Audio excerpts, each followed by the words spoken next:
Четвертое. Скрытие бүткөндөн после двух. Генеральный начальник. Потому что с утра труптар болуп атат, бар, после двух, после трех тишина. Все трупы судебно-медицинские, они все трупы исследуются. Мы обязаны их скрывать. Бул мед академия караштуу здание, бул морфологический корпус. 86-87 жылдары эксплуатацияга берилген да. Судебный экспертиза келген труптар булар обязательно вскрытие болот. Бизге түшкөн өлүктөр бул үйүнөн каза болуп калгандар, жолдон каза болуп калгандар, ар кандай кырсыктан каза болуп калгандар, өзүнө кол салгандар, бирөө кол салып өлтүргөндөр. Анан больницада өлгөндө врачтарга претензия болсо, биздин больнойду туура эмес лечение кылды, заявление жазса, ошондо биз тергөөчүнүн постановлениясынын негизинде гана иштейбиз. Биздин ар бир жумуш, ар бир вскрытие бул постановлениянын гана негизинде болот. Минимальный 5-6 исследование болот да, минимальный. Это болбой калганда бир күндө. А так 20га чейин вскрытие болот. Бир күндө 20 трупка чейин вскрытие болот. Азыр мынау территориальный бизде изменение болбоду.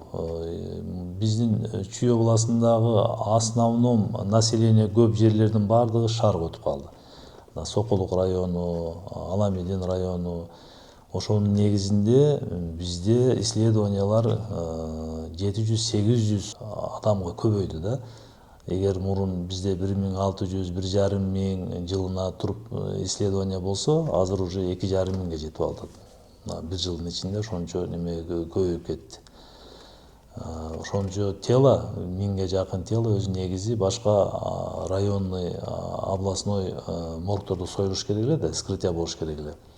Анан территориальный бизге келет да, кайсы территорияда, например, тело чыкса, өлүк, ошол территориальный немелер, тергөөчүлөр ошол моргко жөнөтүшөт да. Ама территория шаардыкы чоңойгондон кийин ошол территориянын баардыгы бизге келип атат бул жергечи. Ошон үчүн бизде баягы место жетишпей кыйналып атканыбыздын негизи ошол болуп атат да.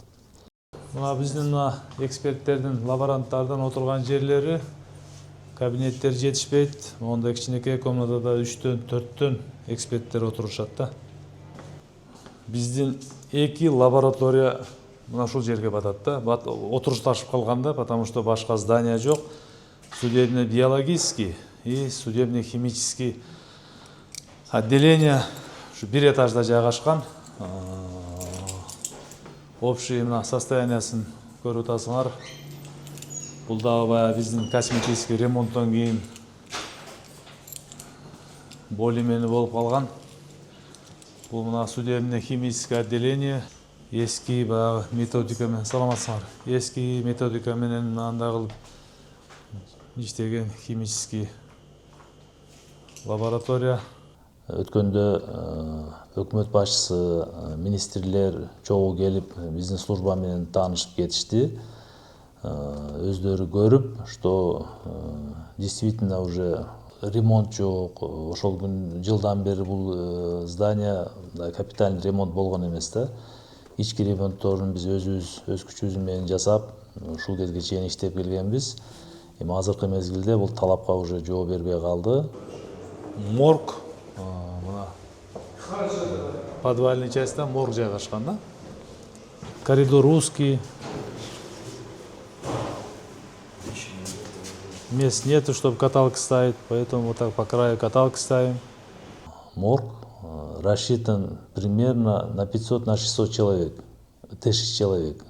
Бишкекте, шаарда где-то ошол кезде 500-600 миң эл адам болгон да. Азыркы кезде мына өзүңөр көрүп атасыңар, уже 2 миллион калк жашап атат. Место аябай аз болуп атат да. Бизге келген адамдарга дагы удобство жок. Келген адамдар бул жерге кээде баягы туруптар бизге 15-20дан туруп келип калат. Ошону эли батпай, условия жок, аябай кыйын акыбалда иштеп жатабыз да азырчы. Ошонун баардыгын көрүшүп, жакынкы аралыктарда ушул жаңы здание салышып, заманбап оборудованиялар менен оснащение кылып беребиз деп атышат. азыркы күндө мына архитектура, Минстрой, Минздрав чогуу уже жумушту баштадык. Примерный проект уже чийилди, оборудованиялардын списоги жазылып уже берилди. Азыркы күндө эми акчаны выделять этсе и моргду сала турган азыр участок каралып жатат. Ошол участок бөлүнсө, буюрса тездетип жумушту баштайбыз деп обещание беришти. Кадровый маселе бизде аябай эле кыйын. Себеби дегенде биздин жумуштун өзүнүн оордугуна байланыштуу да. Мына эгер мисалга алсак, быйылкы жылдын эсебинен бизге бир да студент эксперт болом деп келген жок. Бул деген нерсе биз 2-3 жылга уже молодой кадрлардан калып калдык дегенди билдирет да. Себеби дегенде бир экспертти даярдаганга бир 2 жыл убакыт кетет да. Мына 1 жыл бизге келбей калды, бизге уже 2 жылга кадр жок. Эгер биздин азыркы айткандай обещаниялар болуп, жаңы зданиялар курулуп, региондорго көз салышып, жардам болуп, айлыктарды көбөйткөн болсо, биз можем экспертов набрать из числа врачей. Хирургдар, травматологдор, например, лечебный педиатрический факультетти бүткөн врачтар имеет право бизге келип, переквалификация кылып, 3,5 ай окуп, эксперт болуп иштесе болот. 1 жыл, 1,5 жылда бизде көп андайларчы, эксперт болуп көнүп иштеп жүргөндөр көп. Азыркы существующий лечащий врачтарды да биз алып окутуп, переквалификация кылып иштетсек болот. Биз ойлоп атабыз, эгер биздин айлыкты бир башкача бир статья менен кара бере турган болсо, бул кадровый маселелер да чечилет. Отдел медицинских экспертиз потерпевших, обвиняемых и других лиц деп баягы жаракат алган адамдардын изилдөөчү отделение да булчу, тирүү адамдардыкы да. Ар кандай случайлар болуп атпайбы? Мушташып, тиштешип, авария болуп, вот ошондой адамдардын баардыгы ушул бизден келип экспертизадан өтүшөт. Эксперттердин отурган жерлери, акыбалдары ушул кичинекей бир комнатада 2-ден 3төн эксперттерибиз отурат. Вот регистрация потерпевших здесь вот проходит у нас. Журналга регистрация болот, общий. Анан кийин ушул кичинекей кабинеттин ичинде күнүнө 70-80 адам ушул жерден экспертизадан өтүп кетет. При среднем.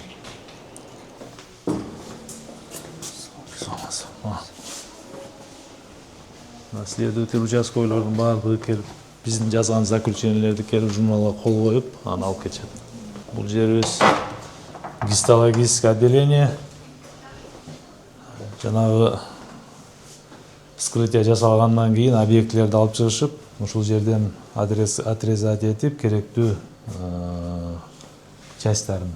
Андан кийин уже лабораторияга өткөрүп беребиз, ошол жактан жасалат да баардыгы. Бул жерде биздин эксперт гистологдор отурат.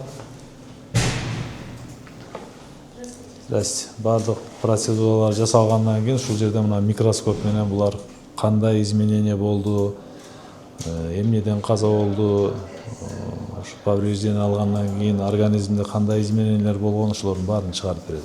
Немеденчи. Бизде единственный аппарат